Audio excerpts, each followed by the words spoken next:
यात्रा के लखनऊ चैप्टर में हम आए हैं सुनील जॉली जी से बात करने के लिए, जो कि डेन नेटवर्क्स के डायरेक्टर हैं और साथ ही साथ उन्होंने जॉली हॉस्पिटैलिटी और जॉली वेयर हाउसिंग के अतिरिक्त अपने आप को फोरे किया है इन दो अलग बिजनेसेस में भी। तो sir, welcome to ET now Swadesh. बहुत बहुत शुक्रिया हमसे बात करने के लिए। सर, सबसे पहला सवाल मेरा आपसे ये है कि आप एक बिजनेसमैन हैं लखनऊ में, तो लखनऊ जैसे शहर में फिलहाल बिजनेस को लेकर मूड कैसा चल रहा है व्यापारियों का?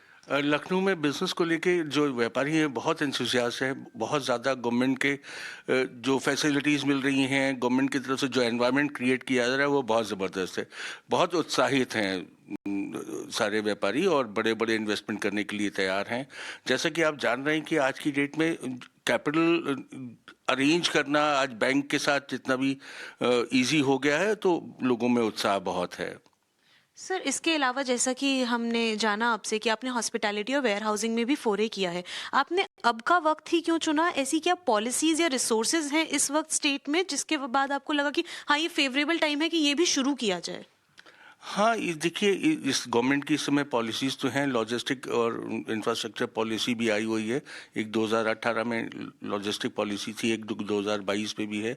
उसमें इंसेंटिव्स भी हैं और हॉस्पिटैलिटी के लिए भी गवर्नमेंट इस समय बहुत ज़्यादा प्रोत्साहन दे रही है, उसमें इंसेंटिव्स अलाउ कर रही है, जिसकी वजह से मेरा रुझान इस तरफ आया। सर, वेयर हाउसिंग की बात करें तो इस वक्त क्या क्विक कॉमर्स की राइज की वजह से ये माहौल बना है, और जैसे जेप्टो, मीशो, ये अलग अलग तरह के ऐप्स हैं, क्या इसका कुछ फायदा यहाँ पे ग्रास रूट लेवल पे लखनऊ के बिजनेसमैन को भी हो रहा है? देखिए, एक सबसे बड़ी बात ये है कि जिस तरह से डिजिटल करेंसी का आया, उस तरह से फास्ट मूवमेंट आया। जब फास्ट मूवमेंट आया तो लोगों को जल्दी प्रोडक्ट चाहिए तो डार्क स्टोर्स बनने लगे। अब डार्क स्टोर्स बन के डार्क स्टोर्स को पीछे से फुलफिलमेंट कहाँ से आएगा? उसके लिए बड़ा वेयर हाउस चाहिए जहाँ सब कुछ अवेलेबल हो। और वो वहाँ से इस तरह से वेयर हाउसिंग की तरफ मेरा इंटरेस्ट है। वेयर हाउसिंग की एक बहुत इंटरेस्टिंग बात और भी है। जब आप लोग ऑनलाइन ऑर्डर्स करते हैं तो वो लाखों की तादाद में होते हैं। लखनऊ में आज साढ़े दस लाख आर्टिकल रोज प्रोसेस होता है। 10.5 लाख में से 3.5 लाख मेरे वेयर हाउस में होता है। वहाँ पर एक सॉर्टिंग सेंटर लगाया है कंपनी ने। जब वो सारे ऑर्डर्स आते हैं, वो सॉर्टिंग के ऊपर पिन कोड के हिसाब से सॉर्ट कर दिए जाते हैं। जो बॉम्बे जाना है बॉम्बे जाता है, जो लखनऊ में डिलीवर होना है। तो जितनी जल्दी डिलीवरी होगा, जितनी जल्दी फास्ट मूवमेंट होगा, जो गवर्नमेंट का अपनी इकॉनमी को बढ़ाने के लिए जो सबसे बड़ा बूस्ट है वो इसी से मिलेगा। जितनी जल्दी तेज़ काम होगा उतनी जल्दी ही वो हम लोग अचीव कर पाएंगे। तो ये वेयर हाउसिंग का बहुत बड़ा उसके लिए रोल है, तभी ये संभव है, और अच्छे वेयर हाउसेस। सर, अगर हॉस्पिटैलिटी की बात करी जाए, फिलहाल सरकार ये भी चाहती है कि टूरिज्म को बढ़ावा मिले। वो रिलीजियस टूरिज्म तो यूपी में काफी टाइम से राम मंदिर की स्थापना और कुंभ मेले की वजह से हुआ है, लेकिन सरकार ये भी चाहती है कि नॉन रिलीजियस टूरिज्म भी बढ़े। तो आप इस वक्त इकोसिस्टम कैसा मान रहे हैं कि हॉस्पिटैलिटी के लिए कैसा टाइम है? क्या आपको कस्टमर डिमांड नजर आ रही है? क्या कनेक्टिविटी का कुछ फायदा हो रहा है? देखिए, ये सब बातें मिला के जो भी आपने बताया कि हॉस्पिटैलिटी भी इंडस्ट्री को इस समय बेनिफिट मिल रहा है। इस समय ज़रूरत है, बहुत अच्छे होटल्स की ज़रूरत है, बहुत अच्छे प्रोजेक्ट्स की ज़रूरत है।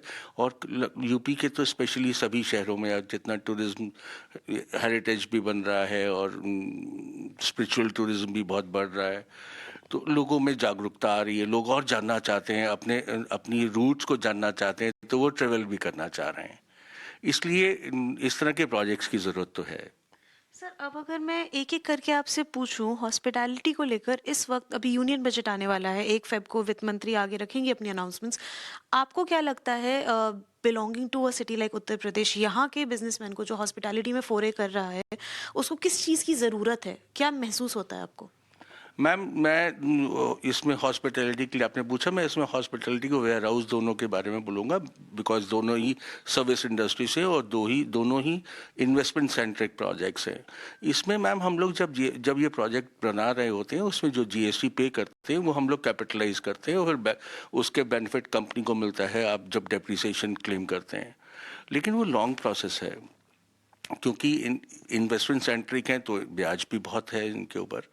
अगर ये जीएसटी इनपुट में मिल जाए और उसको यूज़ करने की सुविधा मिल जाए तो कैश फ्लो बेटर हो जाएगा, इन कंपनी में स्ट्रेस कम हो जाएगा। बहुत सही कहा आपने। धन्यवाद sir, thank you so much हमसे बात करने के लिए। Thank thank you you. Very much.